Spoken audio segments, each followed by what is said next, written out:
Prime minister खत लिख रहे हैं, मुझे नहीं पता उन खतों से क्या क्या असर होगा। मलाइशिया में शायद साथ नहीं है, सऊदी अरब ने भी सफ़ीर को बुला के सिर्फ कहा भाई क्या कर दिया आपने, ये कोई ताल्लुकात मुनक़ता करने पर तैयार नहीं है, सिवाय तुर्की ने किए और तुर्की के बाद पाकिस्तान करेगा।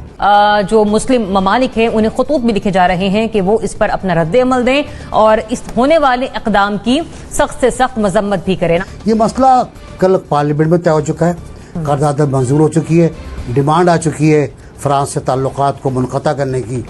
वज़ीर ख़ारजा कह चुके हैं, जिस तरह वो कहते हैं कि हम गौर करेंगे कि कंसल्टेशन के लिए वापस बुलाएं या ना बुलाएं, तो अभी तो वो गौर कर रहे हैं। काबीना का भी बहुत स्ट्रॉन्ग पॉइंट ऑफ व्यू आया है, प्राइम मिनिस्टर खत लिख रहे हैं, मुझे नहीं पता उन खतों से क्या क्या असर होगा, क्योंकि पाकिस्तान इस वक्त है, पाकिस्तान, तुर्की, मलाइशिया में शायद साथ नहीं है, सऊदी अरब ने भी सफ़ीर को बुला के सिर्फ कहा भाई क्या कर दिया आपने, ये कोई ताल्लुकात मुनक़ता करने पर तैयार नहीं है, सिवाय तुर्की ने किए और तुर्की के बाद पाकिस्तान करेगा।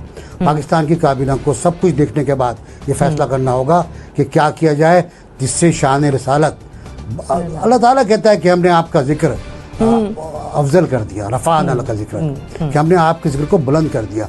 तो वो कौन खबीस मरदूद है जो उस जिक्र को नीचे कर सकता है? किसी की हिम्मत नहीं है, ना खाकों से हो सकता है ना किसी से। हाँ, खाके वाले अपने मुल्क में टेररिज्म को हवा दे रहे हैं।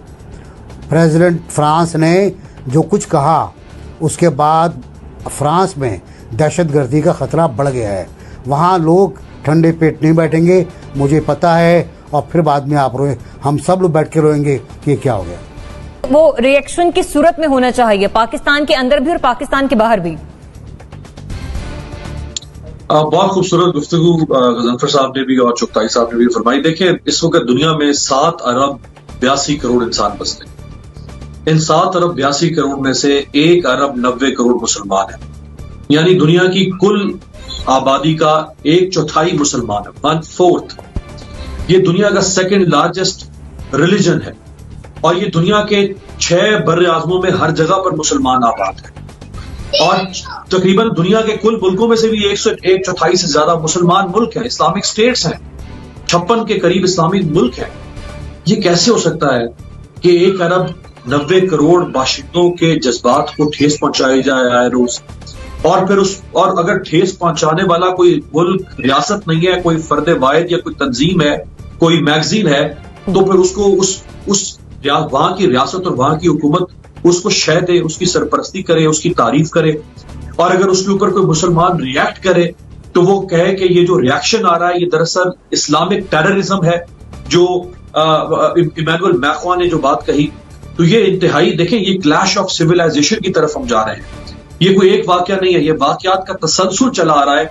इसी जो चार्ली एब्डो, जो जिस मैगजीन ने 2015 में ये खाके शाया किए थे, और उसके बाद फिर वहां पे हमला हुआ, कुछ मुसलमानों ने, जारी बात है उनके जज्बात मजरूह थे, 12 के करीब लोग मारे गए।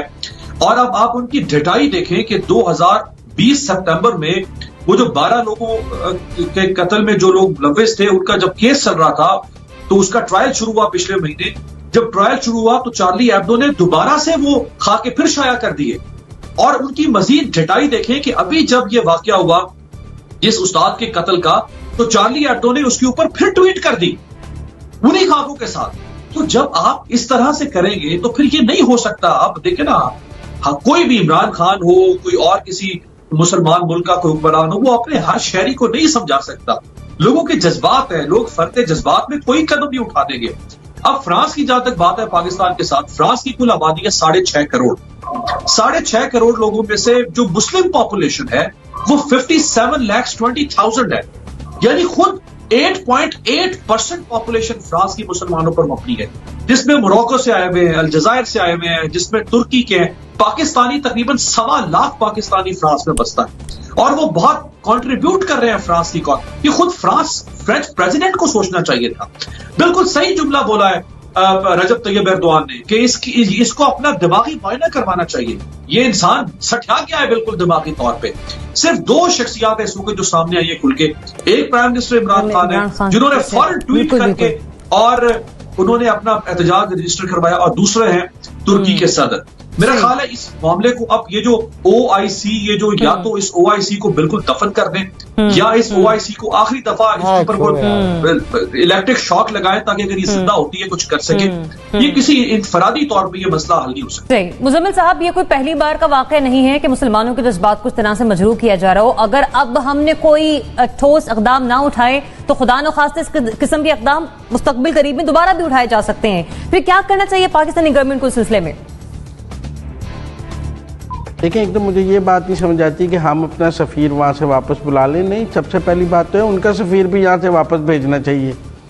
और अगर ताल्लुकात तो कोई एक तरफा महदूद नहीं होते ना, दोनों तरफ से महदूद होने चाहिए।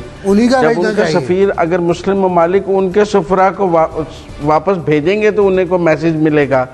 दूसरी बात है, मैं ये समझता हूँ कि ठीक है, पाकिस्तान और तुर्की ने बहुत बोल्ड स्टेप लिया है, अभी तक एहतजाज भी किया है, एक वाज़ेह स्टांस भी लिया है, लेकिन जब तक 56 इस्लामी ममालिक मिलकर कोई एक्शन नहीं करेंगे, ट्रेड सैंक्शंस नहीं लगाएंगे, उनके टैरिफ्स, अभी तक हमने भी कोई टैरिफ्स के हवाले से फैसला नहीं किया कि फ्रेंच प्रोडक्ट्स पे हम टैरिफ्स को हाई करेंगे और क्या करेंगे। अभी तक मुझे कोई ऐसा मटीरियलिस्टिक स्टेप नज़र नहीं आया जिससे हमें लगे कि हम कोई फ्रांस के ख़िलाफ़ करने जा रहे हैं। अभी तक करारदाद हुई है, प्रोटेस्ट हमने किया है, वर्बल बातें हैं, अभी एक्शन कोई नहीं किया गया पाकिस्तान की तरफ से भी, और मुझे तुर्की की तरफ से भी कोई ख़ास एक्शन नज़र नहीं आया। अभी सिर्फ ज़बानी बात हो रही है, देखें आगे कहाँ तक चलता है, लेकिन एक्शन करना चाहिए। कम से कम ट्रेड सैंक्शन ज़रूर लगानी चाहिए, फ्रेंच प्रोडक्ट्स पे टैरिफ हाई करना चाहिए, और उनके साथ कम से कम तजारती ताल्लुकात तो बिल्कुल ख़त्म करने चाहिए। अवाम बाइकाट कर रहे हैं, ये बाइकाट जो है ये हुकूमती सतहों पर भी होना चाहिए और उनकी प्रोडक्ट्स के लिए होना चाहिए।